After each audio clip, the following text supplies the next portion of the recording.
Hello guys, today I'm going to be going over what you can do right now to pre-farm for Jinhsi, who is coming out in about a week. I'm not going to go over any specific leaks, but she is looking to be pretty cool. So let's just get the obvious stuff out of the way. She is going to be a Spectro Broadblade user, which means you can farm the Wave War residue to upgrade her weapon and skills, and I guess the Howler cores as well. In addition, her Ascension material is the Elegy Tacit core, which drops from the Morning Ikes.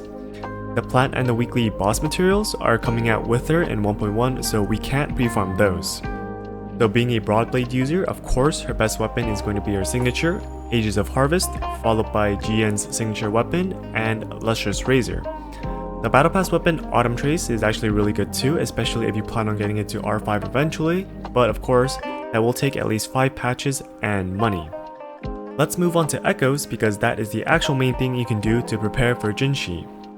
The best substats you can go for are crit rate and crit damage, attack percent, flat attack, and of course energy recharge is probably the most important stat until you get enough for the rotation that you want. Beyond this, resonant skill damage bonus is going to be the next best thing. Jinhsi's best forecast, the one you'll actually use in combat, is going to be Jue, which is an echo that hasn't been released, so you can't pre-farm that, but what this means is that for spectral characters in 1.1, you can now choose between 43311 or 44111. Now I do have a video on comparing the two builds, but to sum it up, 44111 is a little worse, but is a lot easier to get. However, since we are here to pre-farm, we might as well try for the better 43311 setup first. Looking on Pridewind, we can see that for Spectral Echoes, we have the Auto Puppet Scout, Cyan Feathered Heron, and the Rocksteady Guardian as a 3 cost. Now, going over to Chi-Chi's notebook, if you wanted to farm all of them, there are 21 Herons, 16 Guardians, and 26 Auto Puppet Scouts, which means there's a total of 63 that you can farm every day.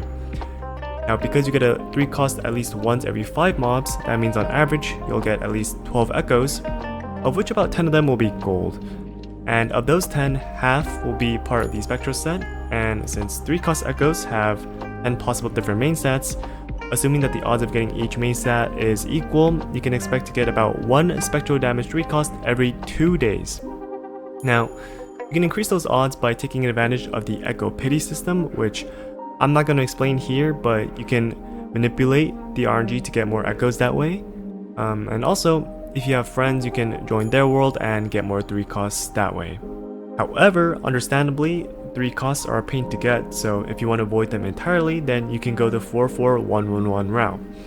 In this case, you can start pre-farming the Morning Ikes for either a crit rate or crit damage main stat. If you're going to be getting her signature or using the Battle Pass weapon, both of which have a crit rate substat, you can go either crit rate or crit damage on the Morning Ikes, but on any other weapon, you want a crit rate Ikes. As for 1 costs, going back to Pridewind, you can see that Glacial Predator, Goldpuff, Havoc Warrior, and Hortoises have 2 elements each. The other 1 costs have 3 elements, so farming the ones that I mentioned will have a much higher chance at actually resulting in a Spectro attack percent 1 cost.